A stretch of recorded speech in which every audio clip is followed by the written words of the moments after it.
Guys আজকে আমার প্রচন্ড মন খারাপ। আজকে আমি আপনাদেরকে একটা সত্যি নিউজ দিতে চাচ্ছি। অনেক দিন ধরেই বলতেছি বলবো বলবো করে আর বলা হচ্ছে না,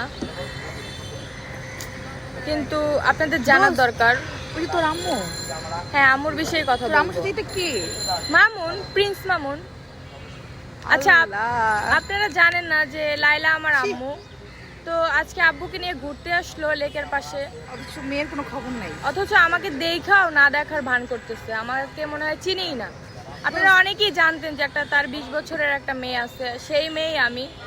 আসলে অনেক কষ্ট লাগতেছে যে আপনাদেরকে এটা কিভাবে বলবো, মানে কিভাবে প্রেজেন্ট করব। বলি তোর আন্টির কথা যখন বলি তখন তুই মুখ কেন চুপ করে থাক, কিছু বলস না কেন?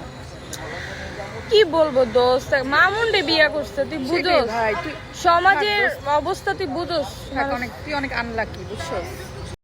আপনারা অনেকেই জানেন না যে আমার আম্মুর 3টে বিয়ে হয়েছে। মামুন হচ্ছে 3 নাম্বার, তার আগেও 2জন ছিল।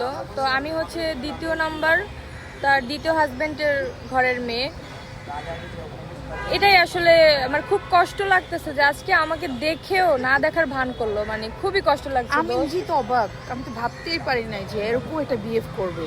আমার তো বলবে হ্যাঁ, আমার বান্ধবীকেও চেনে অনেক ভালো করে, ঠিক আছে? আমরা সবসময় একসাথে থাকি। আম্মু ওই যে প্রিন্স মামুনকে বিয়ে করার পরে আমি তার কাছ থেকে আলাদা হয়ে যাই, কারণ কিভাবে মামুনের সাথে তার এইসব আমার মানে বিরক্ত লাগে। তুই একটা ভালো ক্যারিয়ার করবি, তারপর সবাইকে দেখাই দিবি, বুঝছিস? ইনশাআল্লাহ আমি সেটাই চাচ্ছি। অন্তত তোর বয়সী, কম বয়সী ছেলের সাথে বিয়ে করতে অ্যাটলিস্ট নিজের একদম আপডেট বানানো লাগবে না, তাই না? হ্যাঁ দোস্ত, এইগুলো কি তুই জানোস? এইগুলোর জন্য মানে সমাজের মানুষ আমাকে সিসি করবে দেখা আমি মুখ দেখাতে পারি না, দেখা আমি মানে আম্মুর কথাটা প্রকাশ করি না। বাট আজকে এতটাই কষ্ট লাগছে যে আম্মু সামনে থেকে গেছে মামুনের হাত ধরা, বাট আমাকে পাত্তাই দিল না। আর আপনারা অনেকেই বিশ্বাস করতেও পারেন, বিশ্বাস নাও করতে পারেন। আমাদের প্রুফ হচ্ছে আমার বান্ধবী, ও সব কিছুই জানে। হাসো কেন তুই দোস্ত? আমার কষ্টের সময় তো হাসো। সরি। আমার বান্ধবী অবশ্য সবকিছু জানে। ফুচকা সারা ফুচকা খাইতাম না, আমার ভালো লাগতেছে না, মনটাই খারাপ। আসবি না, একটু আসবি না? কি করবো দোস্ত কত এখন? এক কাজ কর, তুই মামুনের বিয়ে করে লাভ। আব্বুকে বিয়ে করবো? ও নো। গাইস, ফুচকা খাওয়ার জন্য আমরা হচ্ছে লেকে যাচ্ছি। তো আমরা ফুচকাও খাবো, ঝালমুড়িও খাবো। না, আমি ঝালমুড়ি খাই না। তুই খাবি না? আচ্ছা, আমি ঝালমুড়ি খাবো। তুই না ফুচকা খাস না, আমাদের বললি।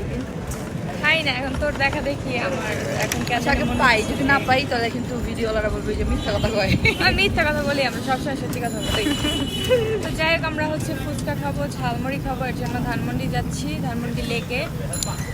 আর এখানে অনেক সুন্দর সুন্দর নারীরা আছে, সুন্দর সুন্দর পুরুষরাও আছে, এদেরকেও মাঝে মাঝে দেখতে যাই। লাস্ট টাইম না তুই একটা বিবাহিত পোলারে পছন্দ করলি?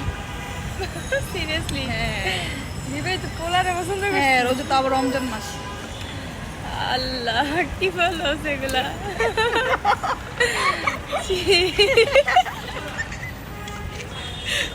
আমার লাইফে সব বিবাহিত পুরুষই চলে আসে। আমি একটা আনম্যারিড ছেলে চাই। আমি কি বিবাহিত নাকি? সেটাই তো, আমি সিঙ্গেল মানুষ। তুই বিবাহিত হইলে একটা আনমেরিড ছেলেকে বিয়ে করবো, কে? অন্য কারো প্যারার মাথায় নিবি না কখনো। রাইট, এই হচ্ছে ধানমন্ডি লেকের ভিউ। আমি আমার বান্ধবী দুইজনে চা খেতে আসলাম, ফুচকা খেতে আসলাম। এই তো, বাই বাই, আল্লাহ হাফেজ।